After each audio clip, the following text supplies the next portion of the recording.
Olá, bom dia, boa tarde, boa noite. Bem-vindos ao Hidra Podcast. Eu sou a Mário Fonseca e ele está aqui sim ao meu lado. Eu sou o Pedro Hércules e você sabe que no Hidra Podcast nós conversamos com quem cria, cresce na incerteza. Hoje, Carlos Augusto Oliveira, CEO e cofundador da Certidocs. Uhul! Bem-vindo, Carlos. Bem-vindo! Prazer estar aqui com vocês, obrigado pelo convite, é uma honra. Hoje temos um carioca no Hidra Podcast, acho que é o primeiro. Vamos registrar, vamos Primeiro, registrar. agora não sei, acho que sim, né? Não, Isa é carioca. A Isa é carioca, é verdade, Carioca. Isa Deson. Olha, Boa. Mas tá melhorando a nossa cota de tá melhorando os cariocas. Até agora foi uma série de mineireza aqui Sem que foi querer. demais. Carlos, é o seguinte, a gente começa a conversa com a mesma pergunta pra todo mundo. E depois disso a gente vai pelos caminhos que a conversa nos levar. Você mexe com o quê? Boa pergunta, né? Bom, atualmente eu estou empreendendo, mas além disso estou atuando bastante no ecossistema todo de fintechs, principalmente, startups, mas com foco em fintechs. Eu tenho uma história bastante grande na indústria financeira e aí, de uns anos para cá, resolvi me integrar nesse ecossistema. Então, ajudo de várias formas, né? Tenho uma startup, nós vamos falar sobre ela, com certeza, Claro. mas também dou consultoria, mentoria, participo bastante de... Certeza que você vai contar aqui que você dá mentoria assim? O pessoal vai te procurar aí, Você vai- né? Não, Olha, né? tô sentindo as mensagens chegando. O que acontece é que hoje, né, vocês sabem bem, o mercado está evoluindo tão rápido que fazer mentoria também é uma forma de você se atualizar, Claro, de aprender e Eu tal. acho também. Porque antigamente, né, a gente dizia, né, tô 20, 30 anos fazendo isso ou aquilo, então já domino, sei fazer bem, é só ensinar como fazer. Agora não é mais isso, né? Então tudo está mudando muito rápido, então você tem que estar conectado. Então realmente colaboro com várias startups, ajudo e tal, porque é uma forma também de você aprender e se desenvolver e se manter aí E se conectado. atualizar das coisas. Sem dúvida. Acho que a gente pode começar pela Certidocs, pelo negócio que você está empreendendo. Quer dizer, para você foi novidade também, até onde eu entendo, esse empreendimento É. e abrir um negócio próprio. O que a Certidocs faz? Ela mexe com o quê? Então, ela justamente faz a integração de processos para as startups, para bancos e tal. Qual a nossa missão, né? Nossa missão é simplificar os processos operacionais de crédito, de financiamento, para poder ajudar na transformação digital. Então, o que acontece muito? É dar crédito e alguns financiamentos, a parte do cliente, ou seja, você lá tem o produto e tal, é geralmente o foco, principalmente das fintechs, né? Você quer uma boa experiência, ter um produto, melhor preço e tal. Só que depois disso, tem toda uma série de atividades operacionais, contratos, você precisa registrar, ir em cartório, pegar as garantias, ter certeza de que aquilo está bem formalizado, para poder, de fato, fazer a contratação. E nós fazemos justamente isso. A gente vai até as fintechs e bancos médios, principalmente, e fala, não precisa se preocupar com isso. A gente faz toda a transformação digital, você nem precisa emitir mais contrato em papel, a gente faz o registro em cartório de maneira eletrônica e todas as outras etapas de maneira a simplificar. E com isso a gente está ajudando a reduzir o custo do crédito, né? Porque isso tudo acaba indo para preço, né? Dá mais agilidade. Então, permite que os bancos e as fintechs consigam conceder mais rápido, e muitas vezes esse processo demora muito tempo, Sim. né? Registrar em cartório, principalmente hoje, muitas operações são digitais, são centralizadas, mas no fundo você está operando no Brasil inteiro. Sim. Então, tem que ir até o cartório lá do Centro-Oeste, no Nordeste e tal. Isso leva tempo também. Enquanto isso, o cliente está esperando terminar o processo para você poder dar o crédito. 30, 60, 90 dias. A gente encurta esse prazo e com isso, então, gera uma capacidade maior de fazer negócios e uma experiência melhor para o cliente. É interessante que assim, as fintechs, aí a gente vai falar, o mercado cresce pra caramba, mas enfim, as fintechs com frequência têm uma inovação grande na forma de capturar o cliente, de achar o tomador de crédito, o agro, o cara vai achar com a forma, enfim, usando geolocalização, não sei o que de dados, ou vai achar a pessoa que concede o empréstimo, quer dizer, com peer-to-peer, vou achar a pessoa física que investe, enfim. A inovação tá nessas pontas. Ou na usabilidade também. Ou na usabilidade também. O pessoal parou no tempo para esse universo. Perfeito, usabilidade ou comparação, tem lá os caras que comparam crédito consignado entre várias instituições, enfim. Vão estar, digamos, no front-end aí da coisa, ou na ponte de caçar cliente e caçar investidor. Só que o back-office é muito difícil de fazer e é isso que você entra. Pode falar back-office dessa coisa. É isso aí. Seu cliente é a fintech, não o consumidor final, é isso? Exatamente, né? Uma operação B2B. Exatamente isso. A experiência digital, na verdade, é constituída de duas partes, né?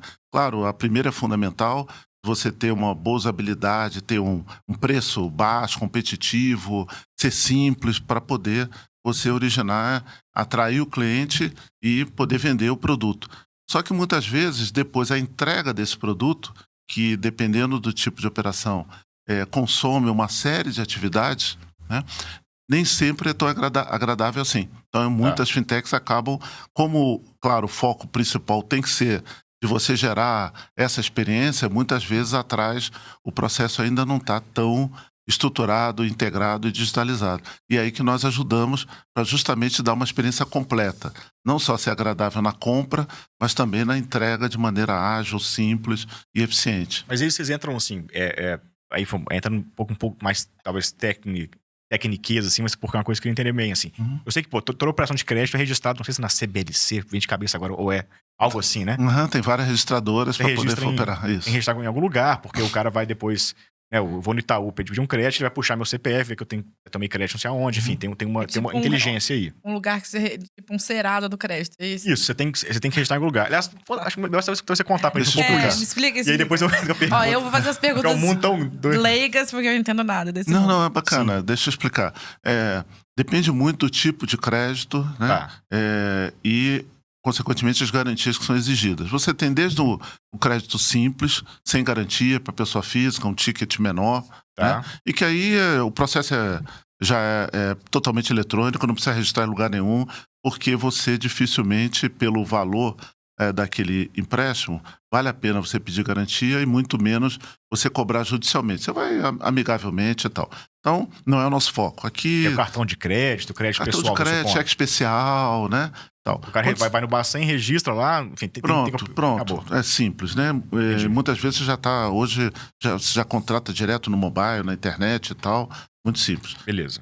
Quando você vai aumentando o valor, né? E especialmente em operações mais para pessoa jurídica, aí, para mitigar esse risco, você exige garantias, né? Pode ser recebível, pode ser uma garantia imobiliária, é muito comum, né? Você, até para pessoa física, hoje tem uma garantia de imóvel chamado home equity, por exemplo, em que você quer pegar um valor maior, 50 mil, 100 mil, você dá o seu apartamento, a sua casa em garantia, com isso você consegue uma taxa bem menor. Por quê?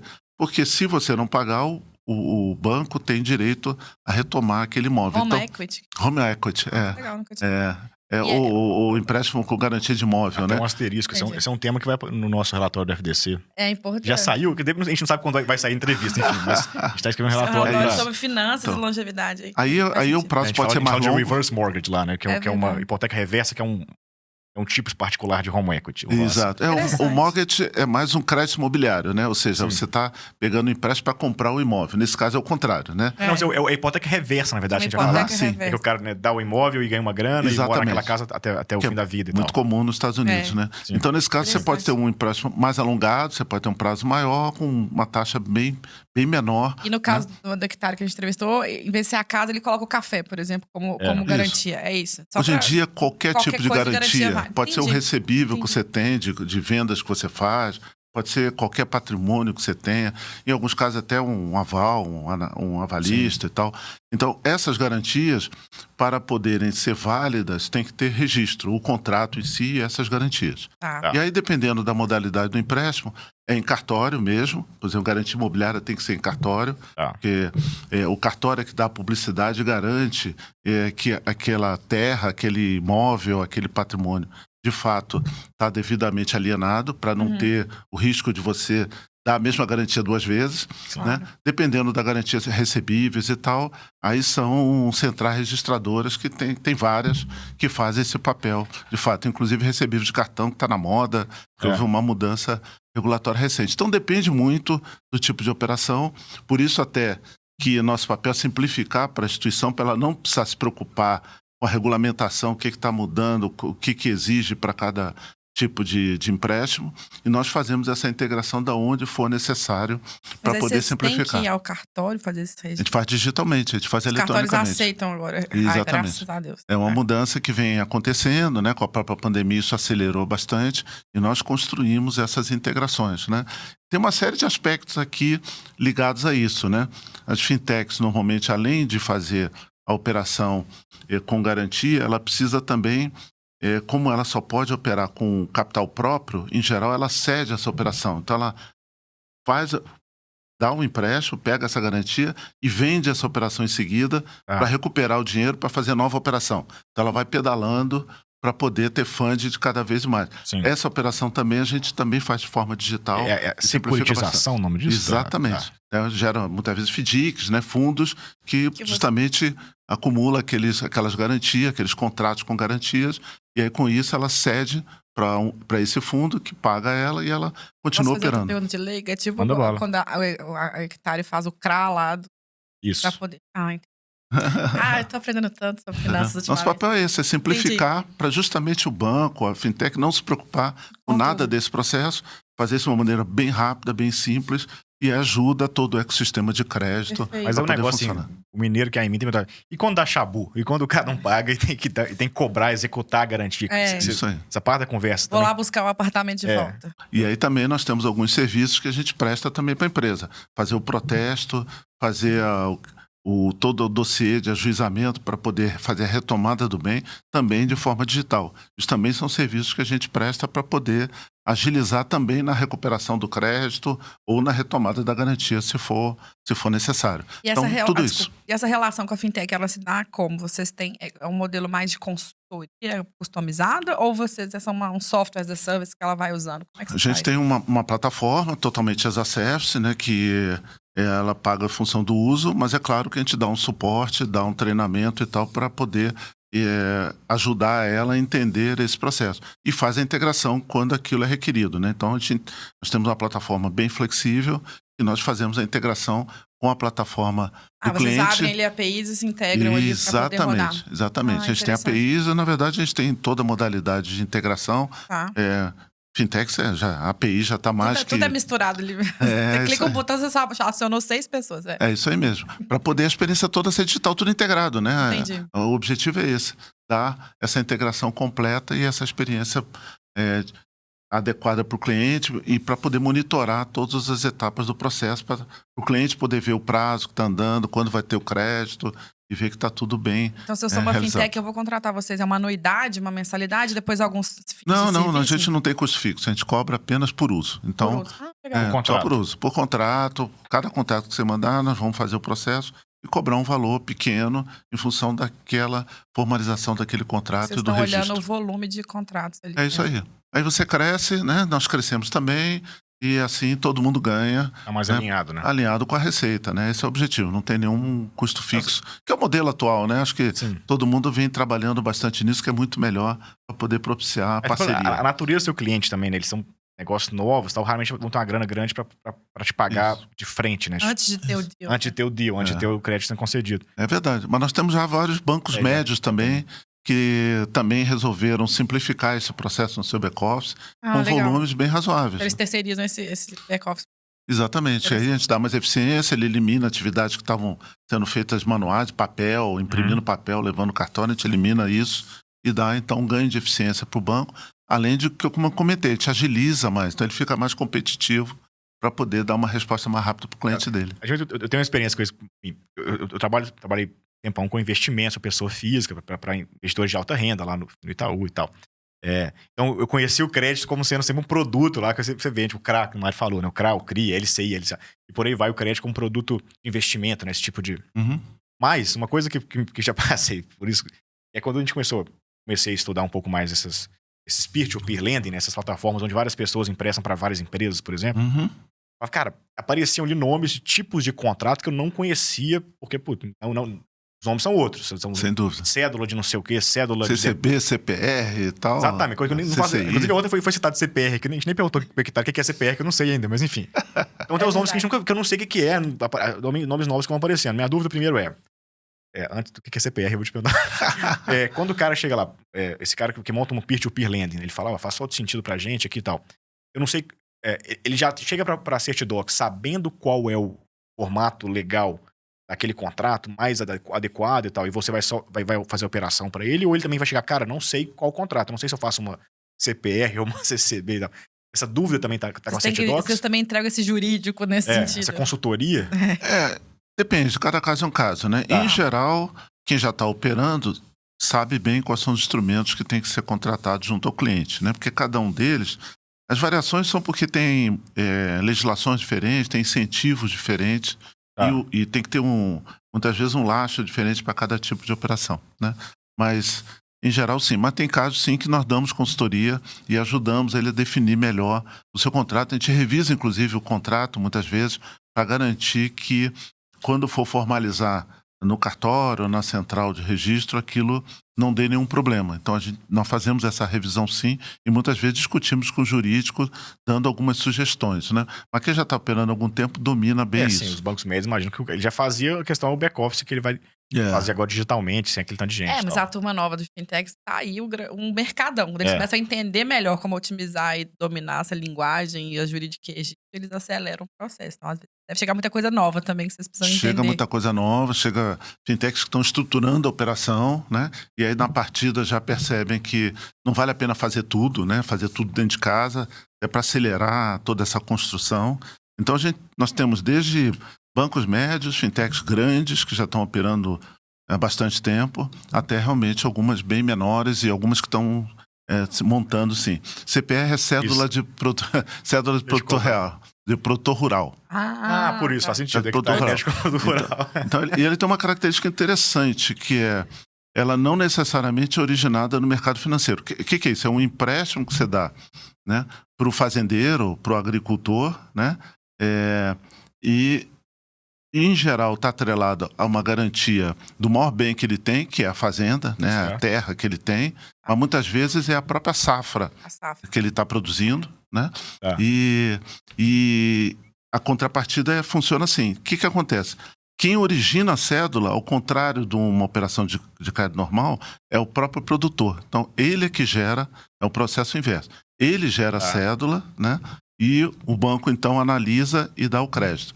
E de tal forma que, como o mercado agro no Brasil é gigantesco, muito nem passa pelos bancos. Então, são tradings, são agências de fomento que fazem essa operação com a contrapartida da produção. Então, imagina uma trading que compra, sei lá, soja, né? Exporta soja e tal. Então, ela faz esses contratos com muitos fazendeiros de soja e o produto que ela vai receber como pagamento daquele crédito é a soja. Então, fecha ali um circuito ótimo. É a forma da trading operar no mercado futuro de soja no balcão. Olha, faz sentido falar isso? Olha que coisa, isso é chique. Mercado futuro é porque, enfim, né? Mercado da soja que vai nascer. E é tão bonito. No balcão porque o cara não passa pela bolsa, né? E é ele tão consegue bonito. arbitrar, tem um preço melhor. Tão bonito que às vezes o pagamento nem necessariamente é em recursos.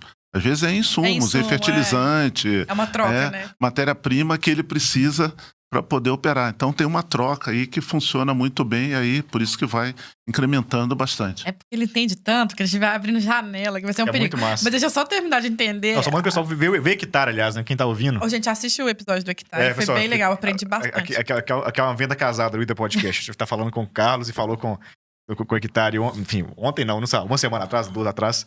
Escuta os dois juntos, que é legal que o Carlos tá ajudando a gente entender a outra entrevista também. Então vai ser legal isso. Boa. Não, e vários que eu tô achando que eu vou aprender muito hoje. Mas deixa eu só fechar. O Certidoc, então, quando que nasce? Ela é de quando? Ela começou a operar no início do ano passado. Já tá acelerada desse jeito. Já tá acelerada, estamos crescendo bastante. Quantos clientes? Só pra gente entender um pouco. Nós já temos uns 35 clientes, mais ou menos, né? Já estamos com 25 pessoas, colaboradores e tal.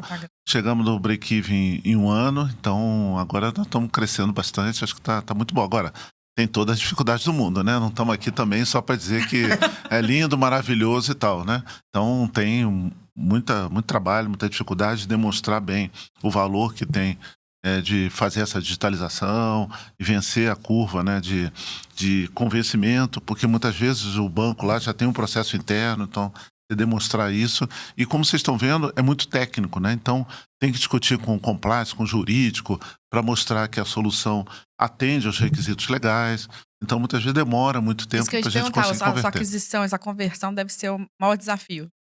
Em bancos é bem demorada, né? Porque envolve várias áreas e tal. Em fintechs é um pouco mais rápida, mas mesmo assim tem muitas discussões. Em geral, nós fazemos o que a gente chama de POC, né? Que é uma prova de conceito, né?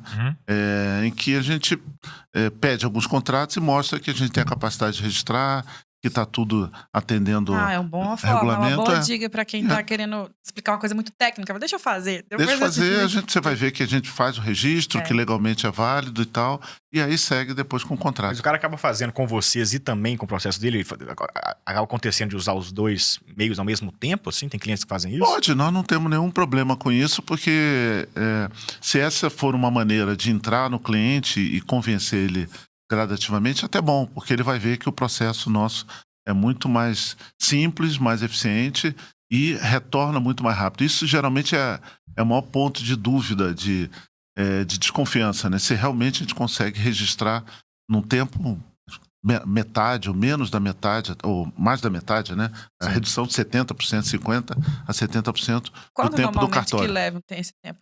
Então, o tempo de cartório, quando estamos falando no cada CPR lá, que ele está registrando a fazenda dele, se aquela fazenda só tiver uma comarca, ou seja, se só for uma região do cartório, no mínimo 30 dias vai levar. Mas muitas vezes a fazenda leva 2, 3 comarcas, e aí é sequencial, vai para um, depois vai para outro e tal. A gente consegue fazer esse registro em 15, 10 dias, às vezes em uma semana.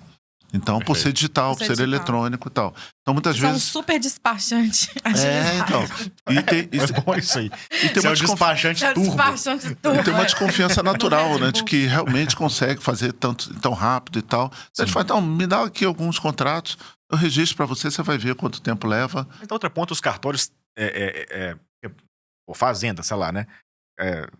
Vou lá, tinha fazenda Carlos Chagas. de Bitipoca lá. Teoflotone, Carlos Chagas. Tem um cartório lá, não sei se é comarca de Teoflotone, não faço a menor ideia, mas enfim. Esses caras todos já estão online hoje e tem por obrigação fazer online, ou tem alguns casos que, cara, se eu for fazer um registro lá no Pará, não sei aonde, não vai estar informatizado esse sistema ainda. Assim, vai ter uma região ou outra, ainda mais se a gente for falar norte, alguns poucos estados pode ter algum problema. Mas, na verdade, ele não está online, né? A gente manda o arquivo para ele.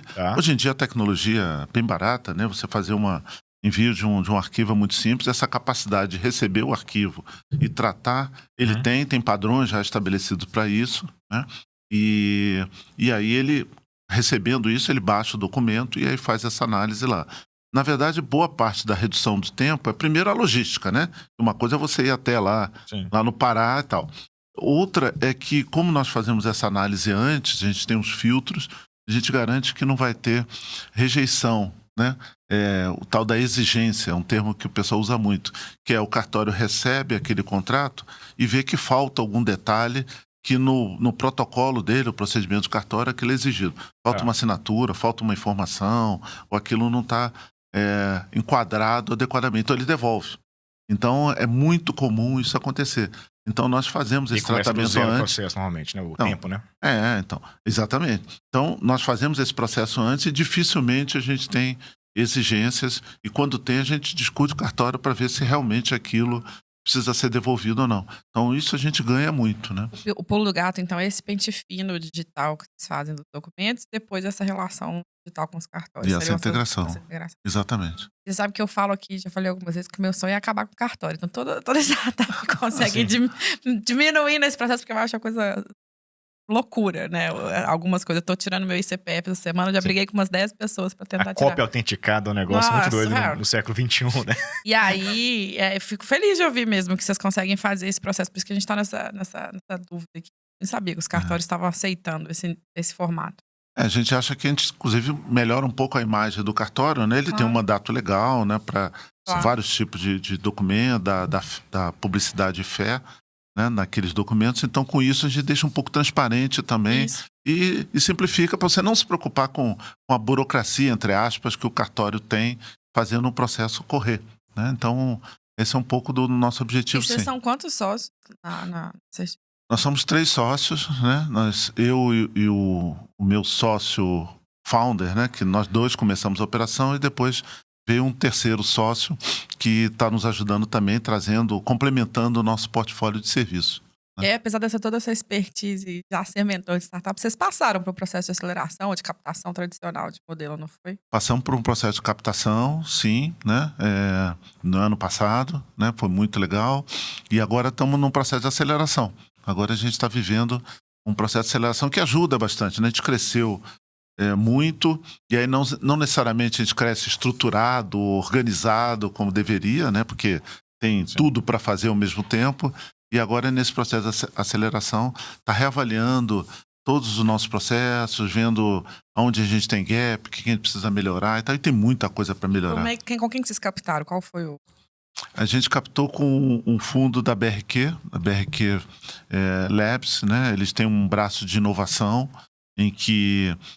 A BRQ é uma grande empresa de tecnologia, né? Mas ela tem um braço também que ela justamente procura investidas que atuam principalmente no mercado financeiro e complementam um pouco essa pegada de inovação para eles. Então, nós captamos com eles e captei também com a Bossa Nova, né? Eu tenho uma relação muito boa com a Bossa Nova, né? Sou investidor de muito tempo também lá e também teve um investimento da Bossa Nova. Você está colhendo os frutos do outro lado dessa vez? Também.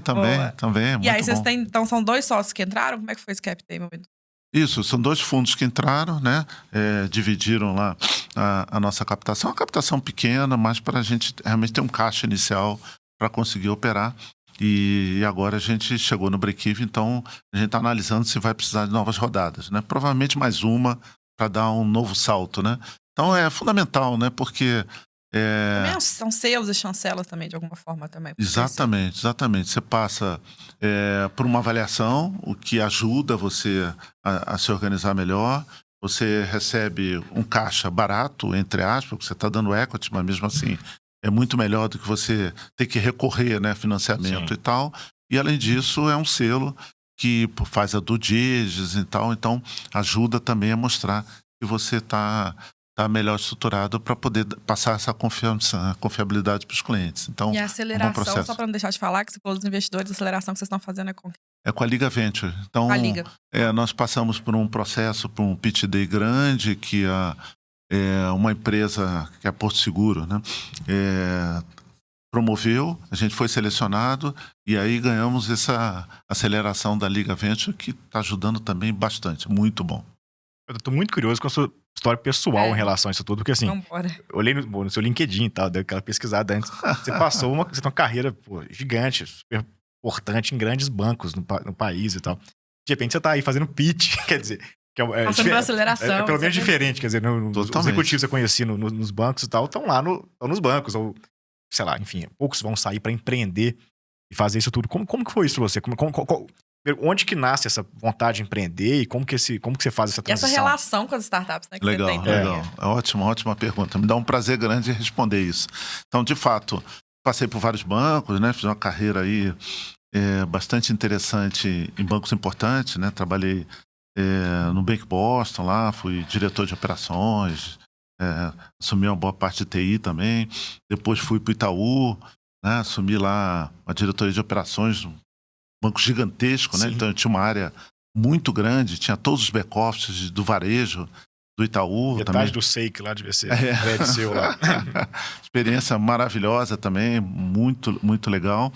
E aí o que aconteceu? Depois de então passar por alguns outros bancos que já não existem mais, né? Nacional, Unibanco e tal, eu saí do Itaú, meu objetivo era abrir uma empresa de consultoria. Então, assim, eu queria viver uma experiência um pouco diferente. Eu queria contribuir e fazer algumas coisas que me davam prazer naquele momento.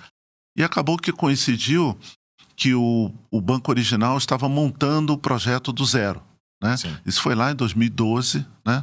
O banco original, na época, era uma operação muito pequena, de agro e tal. Então, ele queria estruturar um banco digital, que na época era uma coisa que não existia. Ninguém falava disso, né? A regulamentação, inclusive, limitava muito e tal.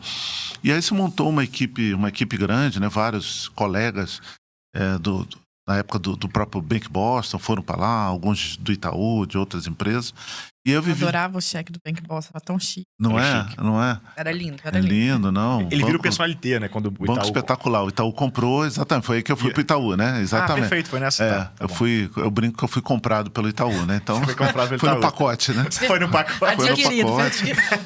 Foi legal, porque eu vivi uma experiência absolutamente diferente, né? O Boston era um banco médio, tinha uma cultura bem interessante, me sentia muito em casa, confortável.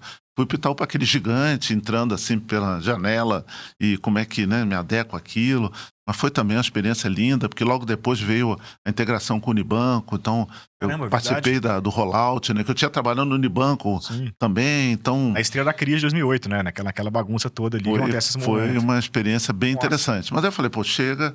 Tal. Aí veio o banco original falando, olha, nós temos aqui um projeto de fazer um banco do zero. Assim, e a gente, uma brincadeira que a gente fazia na época, parece que nunca ninguém fez banco, né? Parece que Deus que fez, né? Você já viu falar em fazer banco, criar banco? Então, na época, não tinha isso. O Amador Aguiar, olá. Onde os caras vieram, né? Semideus. Monte Allen, né? Tinha maçãs do JP banco. Morgan, essas coisas. Exatamente. Semideus é que fazia banco. Como fazer um banco? Não, vamos fazer um banco, tem aqui um projeto digital, banco diferente e tal. E aí foi meio que nós fomos empreender, né? Porque foi construído do zero, de fato. Papel em branco, desenhar arquitetura, escolher soluções, fazer o desenho dos processos. E na época não tinha soluções que hoje são muito comuns, né? Fazer uma originação totalmente digital. Fazer contratação de conta pelo celular, sem nunca ter visitado, sem ter agência, sem nunca ver a cara do cliente. Era um paradigma que, em 2014, quando a gente começou esse projeto, não existia. O Banco Central, inclusive, não permitia, né? Então, nós tivemos que nós olhamos startups pelo mundo afora, e criamos o que hoje a gente chama de onboarding. Hoje é tão comum, todo mundo fala onboarding. Nós tivemos que montar isso, não existia isso. E tivemos que ir no Banco Central mostrar que, através de tecnologia, era possível conhecer o cliente tão bem quanto você visitando, tocando nele, pegando o documento original em mãos. Tem que fazer uma POC lá com eles também? Também. Na verdade, a gente mostrou que era mais seguro até. Era possível ser mais seguro. O olho no olho versus o olho no olho digital. Digital vê mais coisa, né? Não, até porque, assim, o olho no olho da agência, o gerente da conta tem conflito ali, ele tem meta de abrir conta. E ele não é um expert de analisar o documento e saber que aquilo é falsificado. Ou de saber que o cliente está mentindo, né? Você não escala essa expertise. Com tecnologia, a gente conseguia distinguir um documento verdadeiro do falso, conseguia validar. Então, a gente conseguia fazer vários cross-checking que garantia essa informação. E nós mostramos isso para o Banco Central. O Banco Central foi lá e tal. Então, foi uma experiência ótima que eu comecei a entrar em contato com startups, com fintechs, né? Montamos um banco do zero, né? Então, primeiro cliente, 100 clientes, 1.000 clientes, 1 milhão de clientes. Então, tudo isso a gente foi construindo e vendo como é montar uma fintech, né? Que na verdade é isso. E montamos o primeiro full bank digital, inauguramos isso em 2016. Só ficamos esperando mudar a regulamentação para permitir. Então, essa experiência foi uma experiência maravilhosa, né? Em que eu via o poder da tecnologia aliado com inteligência de negócio, com visão de inovação que poderia causar. Fui acompanhando isso, né, junto com uma equipe maravilhosa que estava lá, e fui vendo como isso foi crescendo, vários outros vieram juntos, né? Vieram cada um com estratégias semelhantes e tal. E chegou em 2019, eu vi que o banco já estava grande, virou dia a dia, né? Aquela coisa, né? Tinha, claro, sempre tem desafio, mas já estava bem estabelecido. Eu vi que, assim, para novos desafios, para encarar novas experiências, fazia sentido eu me conectar, continuar me conectando a esse mundo de startups. Então, eu saí do banco, né? Saí do banco e entrei na Bossa Nova, fui investidor lá. Hoje eu participo do pool de fintechs, né? Que a gente tem um grupo que analisa os investimentos, toma decisão sobre investimentos de fintechs. Então, a gente leva a minha experiência de indústria financeira, de ter passado por essa transformação digital ao criar o banco original, para nós avaliarmos as fintechs e tal. E reencontrei o meu sócio, o Christian, que foi meu funcionário há 15 anos atrás, mas nesse período também ele empreendeu várias vezes e ajudei informalmente ele também. E a gente se encontrou e falou, puxa, está maduro para nós criarmos essa solução que ele já tinha tentado vezes anteriores, mas não tinha tecnologia ainda adequada para isso. E eu já estava disponível, não queria, como não quero voltar a ser executivo. E aí casou esses interesses. Então, assim, foi um amadurecimento. E gosta de começar, entendeu? É bem empreendedor. Não, sem dúvida, sem dúvida. É, assim, eu acho que tem esses dois lados, né? Novos desafios, sem dúvida. Acho que isso é o que me motiva. Sempre me motivou, isso é que me levou, na época, a sair de onde eu saí para ir para o Bank Boston, que era um banco, na verdade, na época pequeno. Eu fui lá para o grande projeto de crescimento do varejo, né? Então, sem dúvida nenhuma, saí... O varejo de alta renda, né? Ele quase que nasce com o Bank Boston no Brasil. Exatamente. Né? De alta renda quer dizer, não, um privatezão, mas esse classe média alta e tal. Eu fui para lá para esse projeto, e acabei, né, depois assumindo outras funções lá. Isso, você começou, foi no Rio? Começa lá no Rio ou você já estava aqui? Não, já estava aqui. Eu vim para São Paulo pelo Unibanco. Eu trabalhava no Nacional, eu fui comprado pelo Unibanco. Você foi comprado? Eu fui comprado e vendido várias vezes. Foi começar de novo, foi misturar. O Di Maria negociado no mercado do banco há muito tempo. Aí eu estava no Unibanco, aí o Bank Boston me chamou para o projeto. Assim como o Original me chamou para o projeto. E isso que motiva mesmo. Fui no Original ser sozinho, sem equipe. Estava lá com o Itaú de milhares de pessoas. Mas o desafio é que é legal. Eu acho que isso, de fato, motiva. E agora um pouco de devolver também. Um pouco para tudo aquilo que eu consegui conquistar, aprender, devolver para esse ecossistema que é lindo. As mudanças que a indústria financeira está passando são lindas, são impressionantes. Isso que eu ia falar, são revoluções. Você está acompanhando uma revolução de dentro, né? Isso é muito legal. Participando intensamente. Você está dentro do mar, você não está vendo a onda. Você está surfando, você está surfando dentro. Tentando surfar, quer dizer, tentando fazer um negócio que vai ganhar junto com essa onda, né? Exatamente. E, assim, se a gente olha a evolução que teve de 10 anos para cá, né? Então, esses bancos digitais começaram aí, 2015, 2016, os primeiros, né? Então, nós estamos falando de menos de 10 anos. A evolução que teve esse mercado, as IPs também começaram, as fintechs de crédito também, mais ou menos nesse período. Então, todo esse movimento de fintechs solidamente tem 10 anos. Então, uma transformação gigantesca, né? Sim. Então, a gente pode imaginar os próximos 10 anos, que, na verdade, está cada vez mais acelerando esse processo. Começa com o PayPal lá, a turminha básica do PayPal que revolucionou o Silicon Valley inteiro. Bitcoin faz verdade. É onde começa 2001, a revolução do PayPal. 2002, sei lá, na virada do século. Exatamente. E isso chegou no Brasil em 2010, porque antes disso a regulamentação nossa não permitia. E chegou com essa coisa, chegou e falou, isso não vai dar. A conversa era essa lá atrás, não se olhava na parte, isso não vai ficar de pé. No Brasil tem uma coisa mais, enfim, super curiosa, um comentário à parte. Pessoal, assim, que é, você tem um período de consolidação do mercado financeiro gigante nos anos 2000, 2010, 2012, enfim. A Unibanco é um dos casos de vários. De repente, abre as fintechs e tem uma explosão de diversidade nesse mercado também. Então tem uma coisa meio, vai do 0 ao, quase que 0 a 1, igual o Peter Thiel fala, né? Essa mudança extraordinária acontece em 2014, 15, né? Original, Inter, enfim. Nubank, coisa no Nubank, coisa, assim, uma coisa pessoal, assim, tô curioso que, bom, o executivo de grandes empresas no Brasil e tal, anos 90, começo dos anos 2000, cara, você tá no topo de uma cadeia de um monte de gente, você aperta você fala, desce uma escala de ordem gigante, quer dizer, é um general, você é um cara que tá lá em cima. Que isso? Nada. Como que é essa mudança de, e aí sentar, de repente... Ou servir o café, vou qual então, café? De repente, é tudo, digamos... problema seu, entre aspas, sabe? Quer dizer, por exemplo, tem impressora ou não tem? Imagina que como diretor de Itaú, você tinha uma impressora lá, tinha não sei o quê, você não tinha que pensar muito em um monte de probleminha que era problema de todos os outros caras. De repente é tudo problema seu quando você passa a ser dono de negócio. Como que é essa mudança de chave, ou se essa mudança acontece antes, como que é isso, assim? Deve ser um baque, tô supondo, tá? É interessante, né? Eu digo que boa parte dessa transição, na verdade, foi o Banco Original, mas é isso mesmo, né? Mesmo no Boston, que ele foi comprado pelo Bank of America, então virou um bancão também. O que acontece?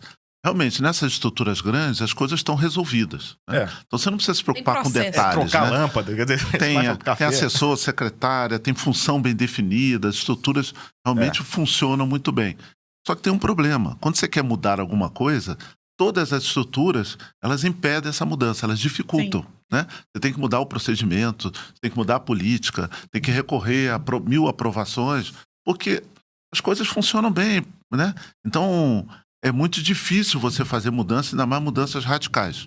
Né? E é isso que os grandes bancos estão vivendo. Né? Para fazer a mudança e acompanhar esse ritmo, é pesado. né?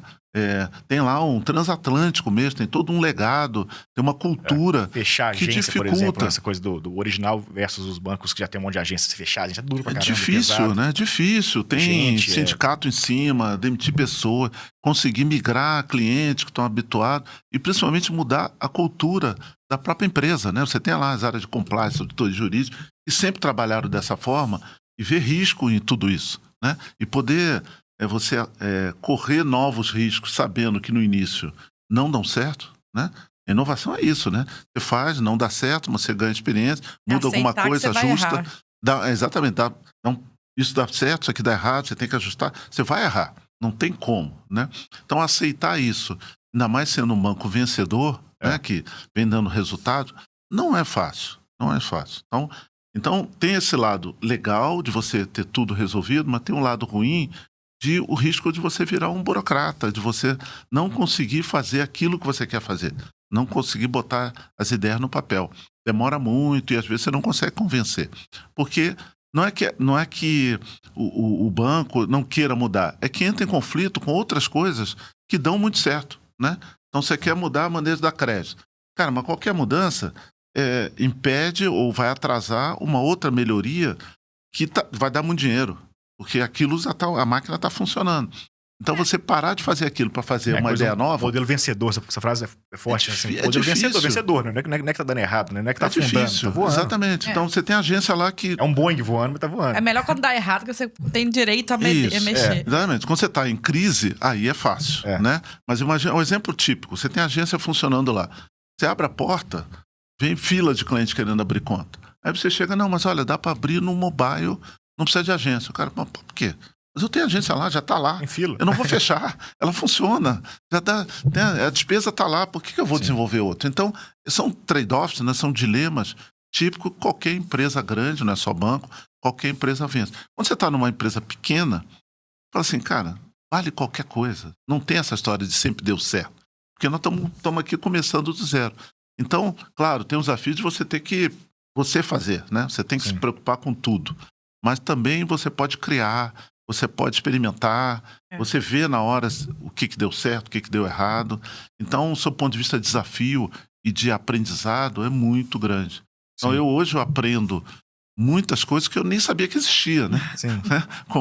Então, a gente está lá vendo dificuldades e tal, e isso também é gratificante. Então, são modelos diferentes em que exige, claro... Está preparado para cada um deles. Tudo tem vantagem e desvantagem no final das contas. Não, mas eu acho que o que o Pedro comentou e eu vejo você falando, é isso que a gente escuta dos empreendedores. Tem um trade-off, você escolhe um estilo de vida, né? Ou eu vou chegar num lugar que eu cheguei, tem várias coisas já galgadas ali, que eu consigo rodar, que tem um conforto, por outro lado eu tenho esse teto do que eu posso mexer ou inovar. Ou não, eu saio da zona de conforto porque eu tenho prazer no criar, no fazer. Essa eu acho que é a grande estilo de vida que a gente escuta, eu brinco, né? Os empreendedores que a gente encontra, às vezes, quando eles estão muito cansados, tá dando muito errado, que vontade de ter uma CLT. Que é isso, você muda. Dá um conforto. Por outro lado, tem o pessoal da CLT, eu queria ter essa liberdade, eu queria ter essa coragem. Eu acho que essa é sempre sexta-feira, 6:00. Aí que tá, né? Que fala assim, putz, deu errado não sei o quê. Aí você fala assim, pô, beleza. É problema meu ou não é? Segunda eu Quer dizer, no caso do Ida nosso aqui, é problema meu, infelizmente. Não tem jeito, né? Não tem jeito. E aí, enfim, agora, também quando você resolve o problema, a sensação é ótima. Fala, puta, eu consegui. Né? Foi fruto da minha capacidade de realização. Então é isso.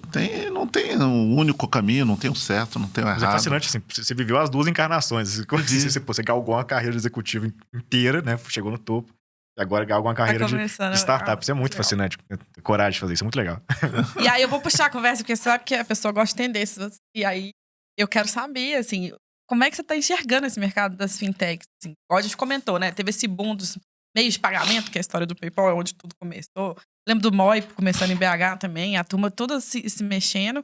Aí tinha essa dúvida, vai dar, não vai? Aí conseguiram se consolidar esses bancos digitais, e, enfim. E aí agora espirrou, nasce uma fintech, né? É verdade. E aí eu queria entender, assim, como é que tá organizado o mercado? Quais são as áreas que essas fintechs têm atuado, já que você olha para esse mercado como um todo? Tem a parte, por exemplo, você falou a otimização do back-office, do jurídico, etc. A parte de crédito, a gente tem visto muita coisa. Meio de pagamento. Quais outras áreas, assim? Então hoje está numa dinâmica que todas as áreas, absolutamente todas as áreas da indústria financeira estão surgindo fintechs que estão atuando, né? Na verdade, tem já subdenominações, né, sobre isso e tal. Boa. Mas por quê? Porque a gente vive um momento mágico. Acho que nunca aconteceu isso, certamente, na história, pelo menos na indústria financeira. O que é esse momento mágico? A gente tem convergência de 4 fatores que estão acelerando a indústria inteira, né? O primeiro fator, que já vem há algum tempo, é a queda, a aceleração da tecnologia, né? Então, os custos de tecnologia estão caindo absurdamente. Mas, assim, isso sempre aconteceu, mas agora está numa taxa, assim... Entrou na curva exponencial mesmo. Não, só para você ver, assim, há meu 20 prof anos lá, atrás... da Singularity, do Peter Diamond. Só para dar um exemplo. Há 20 anos atrás, para você montar um banco, você tinha que ter o quê? Capital gigante. Não, você tinha que ter um mainframe, né? Ou, no mínimo, um CPD muito bem estruturado, né? Milhões de dólares. Tem que ter Hoje, você precisa do quê? Nada. Tem que ter ouro em casa. Hoje, você precisa do quê? Nada. Nada. Cloud, tudo cloud. Paga tudo por uso e acabou. Então, assim... hoje a AWS lá, você usa a Amazon Web Services todo mundo, e resolve né? sua vida. Todo mundo. Há 10 anos atrás, você não podia testar cloud. Há 10 anos, mais ou menos. Caramba. Eu não podia, 10 anos. Botar e-mail em cloud, o Banco Central tinha restrições. Porque o mercado não estava maduro, nem estava todo mundo aprendendo, aquilo é vulnerável, não é, e tal. 10 anos. A regulamentação de cybersecurity, que formalizou o uso de cloud, ela tem 6, 7 anos, acho até menos, 5 anos. Então, assim, tecnologia absurdo, né? A outro fator é a demanda dos clientes, a insatisfação dos clientes por ter experimentado plataformas digitais. Então, o cliente hoje não aceita mais você ter um processo burocrático de 40 páginas para assinar, cheio de detalhe e tal. Então, tem uma pressão do mercado por ter experimentado. E aí não é o jovem, como era antigamente. Há 10 anos, isso é a geração Z. Não é mais, né? Praticamente todas as faixas hoje querem na hora, querem entrega imediata e tal. E aí vem uma cultura de inovação que está mudando o mercado dentro da indústria financeira. A indústria financeira sempre foi conservadora, né? Sempre... Por quê? Porque lida com dinheiro, tem um motivo, né? Claro, não é? Lida com acostumada dinheiro. com monopólios grandes, não tem muito concorrente. Também isso, mas também assim, eu lido com o patrimônio das pessoas, eu tenho que ter segurança aqui, eu não posso errar, dar informação errada, não posso gerar intranquilidade e tal. E aí isso impediu muita coisa, né? Então, e por último, a regulação, ou seja, o Banco Central vem imprimindo o ritmo que muitas vezes, a gente sempre diz que a regulação tem que vir depois da inovação, né? Não adianta vir. Só que a regulação agora está vindo junto ou antecipando a inovação. Antecipando não, acelerando a inovação. Então ela está vindo de uma maneira muito ágil, muito rápida. Então ela está criando novos modelos de negócio, abrindo, estimulando competição, né? E cada vez mais simplificando todo o processo. A gente mencionou isso no Papo com Hectares, desde a gestão do Ilan em particular e do Roberto Campos Neto. Legal lembrar, o diretor de Banco Central a gente não fala muito, mas são caras que, de fato, colocaram gente para guiar a concorrência no mercado, pensando no cliente. É bem legal isso, né, o Bacen pensar nisso. Exatamente, o Banco Central hoje está conectado com todos os bancos centrais do mundo, tudo que está evoluindo em termos de tecnologia, indústria bancária. Eu me perdi nos 4. Então, você está falando de a aceleração da tecnologia, a parte de regulação, que está melhorando muito, e a demanda do consumidor, que está demanda do consumidor e a cultura de inovação, que finalmente entrou dentro do mercado. De empreendedorismo, inovação, essas Virou coisas. dentro do mercado. Experimentação. Hoje você vê banco grande fazendo teste AB, né? Escolhendo grupo e implementando coisas que não estão maduras, falando de MVP e tal. Que antes, eu estou falando de mim mesmo, né? Estava lá, né? Antes era proibido fazer isso. Eu tinha que testar intensamente antes de botar no ar, né? Então, as 4 coisas combinadas estão realmente mudando o mercado. Aí você olha para a indústria, tudo está crescendo muito. Então, crédito é enorme, né? E aí várias modalidades, né? Todas as modalidades de crédito tem fintech. Inclusive, a gente tem muita fintech que começou na área social, área de impacto, muito microcrédito, ou nem é microcrédito, nem sei como chama, que essa troca, facilitar essas trocas e moedas digitais específicas para as comunidades e tal. A bancarização de periferia também, tem vários esforços legais. Chegou nesse ponto. Aí começa as subdivisões, né? Porque assim, não é só fintech de crédito, ela é nichada, ela é voltada para uma comunidade, para um tipo de produto, para uma conveniência. Elas vão derivando e vão integrando com cadeias dentro da própria, do próprio ciclo das empresas, né? Então, você tem já especializada em financiar determinada cadeia de produto, agro, montadora, etc., que antes não tinha. Pagamentos, então, é enorme. Pagamentos é a maior vertical. Eu tenho muita dificuldade de entender onde começa uma e termina a outra. O Rafios que sempre não tenta nos dar uma aula disso. Eu fico tentando ter umas aulas de vez em quando. Investimentos é outra. Você tem o pessoal que é gerenciador de informações, né? Que faz a agregação, especializado em consolidar a informação para dar uma visão mais clara. Você tem algumas que são consideradas legal techs, que fazem justamente integração de processos que são regulamentados. A Certidocs está onde? É o caso de vocês. É o caso de vocês. Nós somos, às vezes, classificados como legal techs, exatamente. Às vezes, como uma fintech de infraestrutura, né? Você tem as tech fins, né? Que são as empresas de tecnologia que acabam prestando serviço financeiro. E é o que vocês estão falando. No fundo, isso vai se integrando, né? Elas vão se ampliando o leque de serviços, vão se, às vezes, até consolidando uma com a outra, que fica difícil justamente dividir. Por quê? Você vai complementando a oferta e vai ampliando. Então, assim, não tem nenhuma área do banco que você, do banco tradicional, do serviço financeiro, que você não tenha fintech. Câmbio agora está crescendo bastante. Tudo, absolutamente tudo. O ecossistema é gigantesco. A gente calcula que deve ter, hoje no Brasil, alguma coisa em torno de 1.200 fintechs funcionando. E não para de crescer. O gargalo delas? Onde estão os maiores desafios desse mercado? Desafios são todos, né? Já começa a ter muita competição, então você quer abrir uma IP, uma instituição de pagamento. Cara, tem umas 200, né? Então não basta só você ter uma instituição de vou criar uma wallet. Todas têm wallet. Então, a sua wallet vai ser diferente, porque como é que você vai atrair o cliente? Vou ter uma experiência e tal. Mas todas estão buscando uma experiência diferente. Em crédito, já tem várias competindo ali na mesma arena. Algumas até estão se fundindo, uma comprando a outra para ganhar escala, né? Então, hoje o desafio não é só ser totalmente digital, não é somente dar uma experiência nova para o cliente e tal, é ter um posicionamento que consiga se distinguir no mar de fintechs, né? Ter alguma coisa nova, né? Para você poder se diferenciar. Você falou uma palavra aí que me veio a gente está fazendo um estudo até sobre o futuro da programação, e, enfim, para 42 aqui em São Paulo, que é bem legal. E uma das conversas, eu tive um professor em Israel, que é o Dudu Miriam, que é um judeu incrível, assim, ele cuida de todo o universo cyber security de Israel. Tem coisas que eu nem posso comentar das coisas que ele conta que são surreais. Mas ele fala disso, que ele acha que o grande desafio é essa identidade digital e mais pessoas entendendo de cybersecurity. E aí eu fiquei com isso na cabeça aqui, como desafio das fintechs nesse universo de segurança de dados, segurança digital, porque a gente não tem uma cultura tão forte de programadores ou especialistas nesse mundo do cyber ainda, né? Ou como é que a gente... cibersegurança, sei lá, a tradução certinha. Cybersecurity.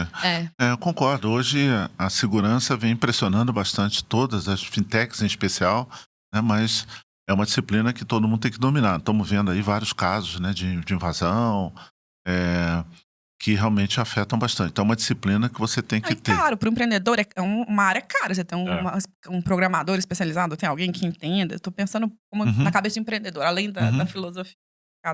Se você usar técnicas adequadas, o que a gente chama de privacy by design, ou seja, quando você está lá na sua cloud, você contratar o serviço correto, implementar de forma adequada, isso mitiga bastante, né? A maior parte desses problemas ainda procedimentos inadequados. Uma startup geralmente depende de poucas pessoas e essas pessoas muitas vezes têm muitos poderes, né? Tem muitas funções juntas, né? E aí às vezes cria algumas fragilidades que não deveriam. Então, não é barato, claro, mas é muito mais, o desafio maior é você se preocupar com o assunto, estruturar isso muito bem, né? Agora, assim, desafio todas têm vários tipos de desafios, desafios de negócios, desafios de diferenciar. Agora, a capacidade ainda dos founders, né, assim, de inovar, apesar de ser uma fintech que já tem 10 outras fazendo a mesma coisa, conseguir ter um desenho diferente, conseguir ter uma proposta diferente, ainda é o que faz diferença, né? Ainda é o que, de fato, consegue fazer com que uma se destaque. Ainda é peopleware o problema. Totalmente, sem dúvida. Porque dinheiro não é mais problema, né? Exato. Pelo menos no momento que a gente está passando... Os juros baixos, né? O quinto a quinta coisa aí dessas mais que essa 4 que você falou. É verdade. É o capital, tem a é vontade. verdade. No Brasil isso faz diferença, né? Hoje é isso. Hoje eu concordo com você. Hoje assim, tem abundância de recursos já há vários anos, uma liquidez muito grande. Vários... Mas falta produto para investir, né? Falta esse... É o que a reclamação dos investidores, dos VCs, pelo menos é essa, né? Falta bons founders, que é o que você estava falando. Não, sem dúvida, sem dúvida. Assim, não basta mais ter só uma ideia. Aliás, ideia não vale nada, né? Porque a gente costuma dizer assim, dificilmente você vai ter uma ideia que ninguém teve. Dificilmente. Talvez um detalhezinho e tal, mas a ideia em si, provavelmente alguém já pensou, né? Pelo menos na indústria financeira isso é muito verdade. A diferença está como você vai executar aquela ideia, né? Como você vai entregar aquilo, de que forma você vai embalar essa ideia para ela ser diferencial, né? Então, e aí que falta, muitas vezes, capacidade, de fato, dos empreendedores de mostrar esse diferencial, né? E aí tem vários fatores que são... A gente também está desenvolvendo essa cultura empreendedora, trocando pneu, inclusive, nisso, né? Não é uma população que tem no DNA essa visão, claro. Exatamente, exatamente. Agora, o mercado está desenvolvendo. Acho que já tem founders de terceira e quarta geração, ou seja, que já empreenderam, já venderam a empresa. Já tá vindo uma leva, como eu, né, de empreendedores que não são mais aquele biotipo, né, da puberdade, né, de jovens sonhadores. Acabou de sair da poli, né? A gente esses estudos nossos de longevidade, cada vez mais, então acho que 33% das pessoas já aposentaram, estão começando a empreender após a aposentadoria. É uma tendência forte no mercado. Muitos ex-executivos que se juntam, né, com os jovens e tal, e aí traz um pouco dessa experiência também, porque essa é outra ilusão, né? Essa calma. Com uma boa ideia, eu trabalhando 24 horas, né, com uma boa ideia e com muito dinheiro, eu falo, não. Assim, você começa a crescer, tem desafios legais, né? Desafios de gestão importantes, né? Que você... E de experiência, de você saber aonde você tem que se preocupar, em que momento e tal. Então, ter junto do grupo, né? Entre os founders, alguém com mais experiência também ajuda a você prevenir de algumas coisas e encontrar alguns atalhos. Então, uma combinação de fatores, né? Mas aí, no seu papel de... Agora, investidor, tá? Boa. Tem vários... Muito vários chapéus. Troca o chapéu, troca... Assim, a gente...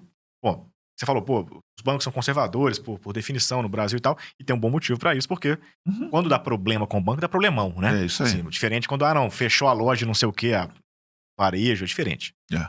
É isso. E assim, e junto com isso, o sistema financeiro nacional, lato sensu, brasileiro, onde eu sei, é super reconhecido como sendo super robusto, um dos melhores do mundo mesmo, melhor que, inclusive, país da OCDE, porque a gente é organizado, a gente consegue... Sem dúvida. Até segurança também, transparência. A gente é e os bancos concorrentes colaboram ali para a coisa funcionar e para ter clareza, transparência, processos legais, enfim.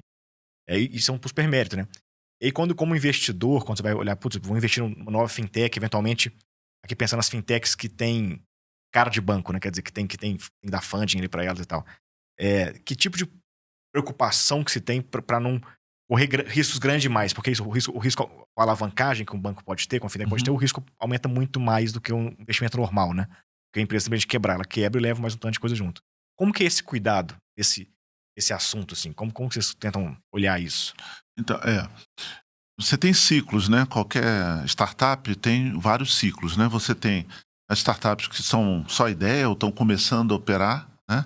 E aí, claro, tem uma taxa de mortalidade alta, né? Tá certo? Não tem jeito, né? Claro. Ela tem que se provar e tal. Tem que superar o tal do Vale da Morte, exatamente. Então, a Bossa Nova atua muito aqui, muito nessa que a gente chama de early stage, né? São aquelas que estão já operando, mas estão bem nessa fase inicial. E aí, qual é o segredo? O segredo é você pulverizar, né? Claro, um bom processo de seleção, e aí gente experiente para poder olhar e checar não só a tese, mas os empreendedores, a capacidade deles, a dedicação, o mercado que essa tese se aplica, olhar isso, né? Mas, de qualquer maneira, você tem um risco razoável e boa parte delas não vão, provavelmente, dar o resultado, não vão virar unicórnio todas elas, né?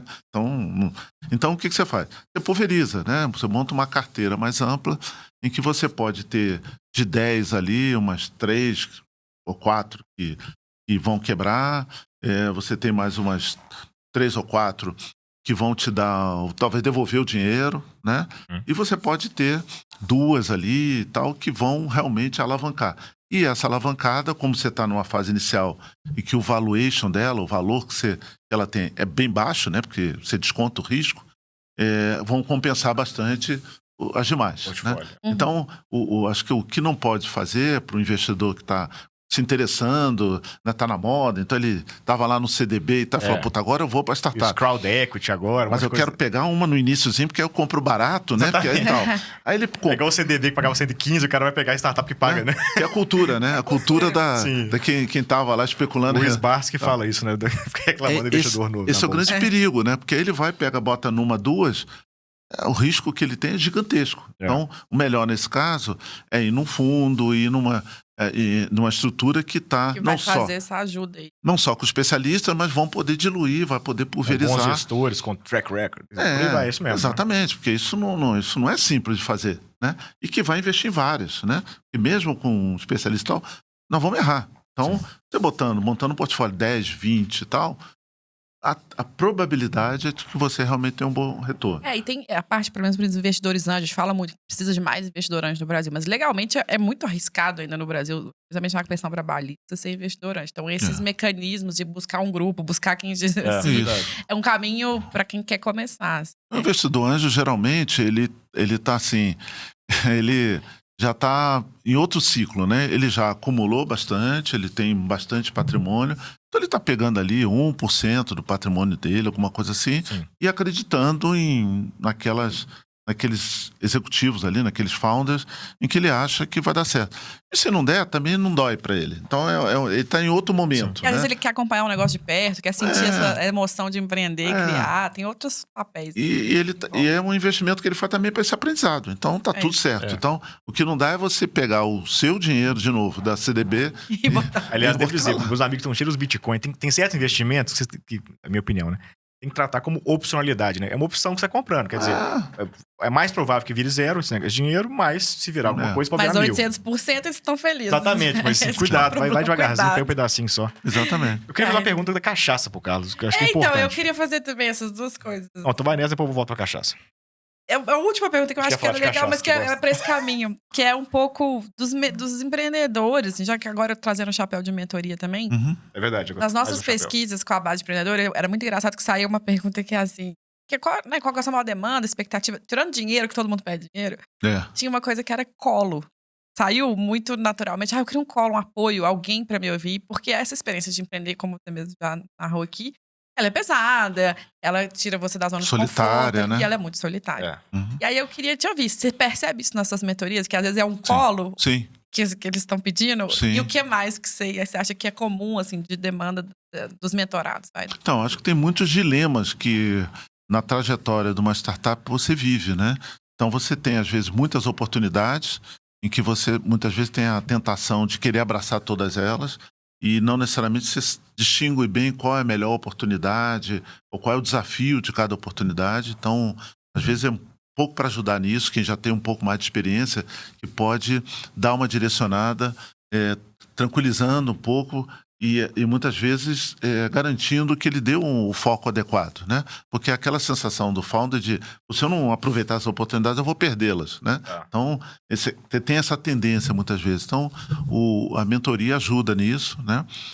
Pode ajudar também... Alguém para dividir a decisão, hein? Trocar ideia e trocar ideia, dar mais informação para ajudar ele a decidir, com certeza, né? Você muitas vezes tem a questão de relacionamento também, isso também acontece, né?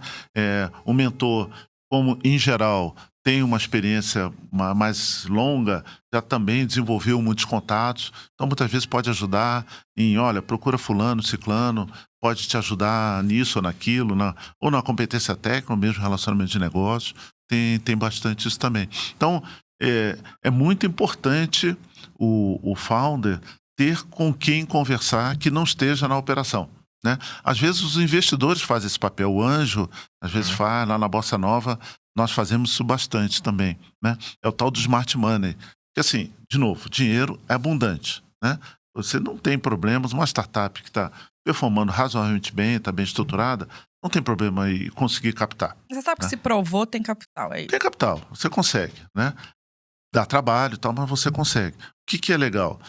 Você pode escolher entre um investidor que quer só ter rentabilidade, né? Aquele cara que está acostumado ali todo mês aquilo rendendo, esse cara vai te pressionar ao extremo, né? De logo você escalar muito rápido. Pode não ser o seu momento de escalar rápido. Você pode estar no momento de investir mais, melhorar o teu portfólio de produtos, comprar mercado, ou seja, vender coisas com preço mais baixo ou até oferecer, né, o tal do freemium, né, para o cliente, a partir do cliente experimentar, e sim, você começa a cobrar. E então esse investidor não vai gostar desse tipo de estratégia e pode te forçar a fazer algo que você não quer. E tem um investidor que te aporta conhecimento, aporta capital. Ele sabe que teu ciclo é, em geral, 7 anos, a gente calcula que mais ou menos 7 a 10 anos. Alguns casos, claro, tem casos de 3, 5 anos, mas sim, você imagina que é uma trajetória de anos, né? Então você está ali para ajudar ele, né? Você não quer ser o founder, né? Você é investidor, você não quer assumir o lugar dele e dizer o que ele tem que fazer. Isso é um erro, você não está ali no dia a dia. Mas você quer dar conhecimento, dar informação, ajudar ele a ele tomar as melhores decisões, a ele crescer dentro do ciclo dele, né? Esse é o tal do smart money. Então é um dinheiro que você tem, mas para alguém ficar do seu lado, acompanhar e te dar apoio em tudo que você precisar. Então essa é a melhor combinação que um founder pode ter. Então essa escolha é bastante importante, tanto do mentor quanto de um investidor que pode te dar esse tipo de suporte. E tem vários tipos de mentores, né? Perfeito. Tem um mentor mais conhecimento de negócio, tem um mentor mais de RH, tem um mentor mais de estratégia. Às vezes você precisa também de conhecimentos específicos. Sim. Não, e é legal essa cultura, né? Lá fora, quando a gente vai fazer as coisas, é como até na vida, você ter algumas pessoas que você pede ou é convidado a ser, posso ser mentorado por você, ou você quer ser mentorado por mim e tal. E aqui a gente ainda também tá desenvolvendo isso, mas é tão rico, né? As grandes empresas têm isso. O Itaú tinha um programa de mentoria para jovens da carreira e tal. Isso é super valioso bater papo com alguém que foi viver algumas coisas. Várias empresas estão implementando isso dentro de casa, é bem legal isso. Eu acho muito importante. Quem não fez ainda, vale pensar em colocar. E chegar perto desses caras, né, que já estão lá em cima, dessas mulheres que, super, enfim, no alto escalão, que você nunca falaria com essas pessoas, e falar de perto é massa também, né? Investir na carreira. Cara, é o seguinte, a gente tem uma pergunta padrão do Hidro, mais uma, que é a seguinte: a gente tem uma cachaça na mesa, porque a gente gosta de cachaça, mas também para simbolizar uma ideia, que é a ideia das cachaças e dos tombos de empreender, enfim, da vida aí de quem tem startup, no seu caso, de quem fez um monte de coisa além disso também. A gente vai dar duas coisas. Conta pra gente uma cachaça, um momento bacana, uma coisa que você celebrou, uma coisa que foi especial, e um tombo aí, que deu algum roxo aí e incomodou nessa história toda de empreender e tudo mais. Cachaça teve várias cachaças. Se quiser abrir a cachaça mongólica, não pode contar. Tem cachaça que só desce com cachaça. A gente não pode tem tombo que só cura com cachaça, aliás. Tem várias cachaças e vários tombos, de fato, né? Acho que tem muita coisa aí que a gente já passou nessa startup, basicamente, né? Na minha parte executiva, então, eu posso enumerar muitas, mas aí eu acho que não vale a pena. Você que manda. Escolhe aí. Acho que não vale a pena. Não, acho que assim, eu acho que eu vou começar pelo tombo primeiro, né? Acho que um grande tombo que a gente já teve foi...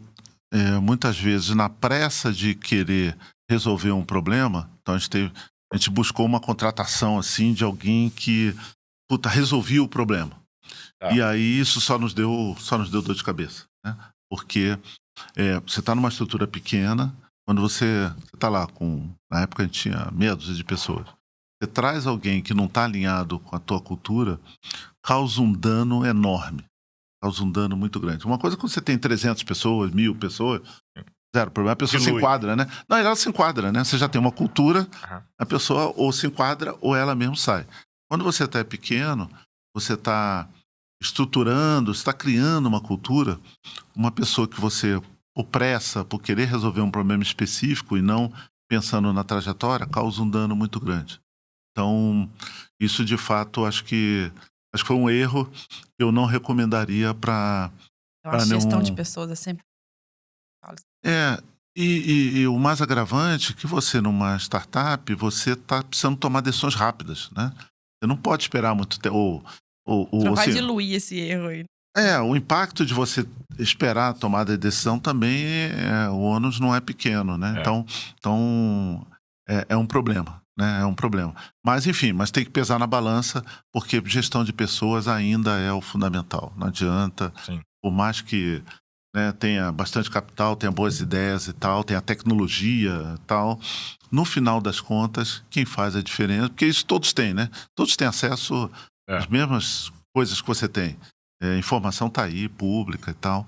Então, a diferença ainda são as pessoas. Então, acho que o grande erro que acho que nós cometemos, eu cometi, foi justamente não atentar bem nesse filtro de cultura, né? De Principalmente nesse soft início skill. aí de conteúdo menor.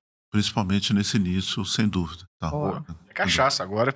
Momento assim, que demais, aquela Teve muito orgulho, também. que dá aquele orgulho gostoso de deu certo. Acho que a cachaça, assim, o nosso primeiro cliente, assim, a gente encaramos um cliente enorme, a gente não tinha produto, né? A gente estava no MVP do MVP, não tinha nada pronto efetivamente, mas a gente encarou esse desafio. Também assim, você tem pouco a perder, né? Você não tem cliente, então o máximo que acontece é você continuar sem. O famoso não já tenho. Então a gente foi para a maior fintech do mercado, daquela especialização. Então a gente foi, se envolveu pessoalmente, fomos todos os níveis daquela fintech, assim, no peito e na raça, super transparente, né? Claro, o que tem, o que não tem e tal, mas se comprometendo de que a gente ia conseguir resolver um problema grande que eles tinham. Assim, essa fintech, ela é 2.000 vezes maior do que a gente, né? Já virou unicórnio agora, inclusive, e tal. Na época não era, mas virou unicórnio. E a gente foi assim de peito aberto. Não aconselho a muita gente fazer isso, mas foi uma super vitória. Virou uma mega referência pra gente. E a gente pôde celebrar bastante. E acho são que clientes até hoje? São clientes até hoje. O unicórnio tá te levando também. Só aumentou, na verdade, né? Porque eles vieram crescendo e como a gente, né? Como eu falei, a gente é as a service. A gente veio também aumentando a bilhetagem. Nos custou muita energia, mas foi, assim, sensacional. Então, acho que... E esse é o prazer que dá você estar numa startup, aprender, né? Você está num banco, você não faz isso, né? Pô, eu vou no banco e se não dá certo, a imagem do banco, a sua carreira vai por água abaixo, né? Porque você cometeu um erro desse perante um cliente importante. Na startup é o desafio, né? De você conseguir realizar algo que parece que está muito além daquilo que você poderia, está fora dos livros, né? E tal, mas você se desafiar e aí você encontrar, né, formas de se superar. Então, isso foi um prazer enorme e foi daí que eu acho que a gente conseguiu ter a referência desse cliente e tudo mais, conseguiu chegar no estágio que a gente está. Demais, hein? Pô, perfeito. Nós ensaiamos né? demais. Não, eu quero dicas. Dicas, sim. A gente fecha esses episódios com algumas dicas. Podem ser dicas de coisas que você está lendo, ouvindo, música, livro, podcast, série de TV, ou coisas que você leu na vida, que te marcaram, que te acompanham, que você gosta de recomendar para as pessoas. Vamos deixar aqui links embaixo aí na descrição para quem quiser. Você recomenda pra gente. Puta, tem muita coisa legal, né? Eu tô lendo o livro do Netflix, né? Que a regra é não ter regras, né? É um livro sensacional. É um livro que não é para você aplicar, né? Não é para você aplicar porque a Netflix é só Netflix. A cultura deles, né? Não tem dá pra fazer um copy-paste. Nenhuma outra startup, né? Consegue até fazer o modelo mesmo lá fora, né? Mas assim, como referência, eu acho bem bacana, né? Essa questão de, cara, para que você ter regra? Você tem que ter regra daquilo que é extremamente essencial. Ou seja, acreditar na capacidade das pessoas, na autonomia, no tal do bom senso. Você contratando pessoas que pensam, né? Elas vão saber tomar as melhores decisões sem que você precise dizer o que elas têm que fazer. Então, esse é o que tem por trás do livro ali, né? Eles praticam isso ao extremo, tudo bem, mas eu acho que isso é muito bacana, isso está me ensinando muita coisa, né? Ensinando bastante, né? Então, acho que isso é uma coisa legal. Eu acho que tem aquela, assim, uma dica, acho que para você, e não é só para startup, mas eu acho que vale como regra, é sempre imaginar que não procurar o perfeito, o ótimo, né? Isso eu tenho aprendido, exercitado bastante. Quando você está no banco, você tende, uma grande empresa, você tende a fazer a coisa mais perfeita possível, né? Tem que cercar. Isso toma tempo, né? Então, um ensinamento que eu aprendi. Se você implantar alguma coisa que foi perfeito, não deu problema nenhum, é sinal que você demorou a implantar. Você perdeu tempo de mercado. né? Você poderia ter feito alguma coisa boa antes e, consequentemente, conseguiria ter mais clientes, né? Então, é não pensar em querer fazer as coisas totalmente perfeitas. Tem que ter variáveis sob controle, né? E saber gerenciar essas variáveis. Acho que esse ensinamento, e aí saber qual é o teu apetite a risco. Quanto que você consegue aprender. Tem gente que consegue mais, tem gente que consegue... Mesmo lá na nossa startup, assim, tem alguns que vão mais no limite, talvez até acima do que seria aconselhável, e outras que tem uma versão grande e tal. E a gente encontra... Scott Pippen e Dennis Rodman. Quem viu aquele documentário? Isso, boa, que é o Pippen é um bom exemplo disso. É isso aí. Eu acho que isso é uma coisa sensacional, né? E aquele aprendizado lá também, né? Do Jorge Paulo Lemann lá, que é, cara, sonha grande, né? Não fica preocupado se você vai atingir o sonho, mas sonha, né? Imagina, assim, aonde você quer chegar e estabelece isso como objetivo e aí começa a desenhar os passos para chegar lá. Eu acho que isso é muito legal, ao contrário de você ficar só imaginando o próximo passo. Às vezes o próximo passo até não vai fazer sentido para o sonho que você quer chegar, porque não é uma reta, né? Ainda mais startup, não é uma reta, aliás, em lugar nenhum, mas startup, às vezes a gente já teve, né, ao longo desse ano, meses que o faturamento subiu absurdamente e depois caiu. Assim, puxa, então caiu, é um problema? Não necessariamente. Aí você vai olhar, vai analisar, né? Você tem problemas e tal, né? Então, não é uma reta. O importante é você ter o teu horizonte lá. Qual é o teu sonho que você acredita que é factível e perseguir ele. Eu acho que isso dá um alento também quando você tem um grande problema para você poder saber administrar e continuar perseguindo. Boa. Esse é aqueles episódios que eu falo lá, o clichê do meu MBA por Hydra. Isso é mesmo. Muito bom. Bom demais. Cara, isso é fascinante, cara. Sua história é animal. Enfim, história do seu negócio. Muita coisa a aprender. Ainda bem que eu vou editar. Depois eu vou ouvir de novo esse episódio com atenção de novo. Anotando de novo. Enfim, pela segunda vez. Cara, demais. Obrigado por ter vindo. Obrigado pelo carinho de estar com a gente aqui hoje. De verdade mesmo.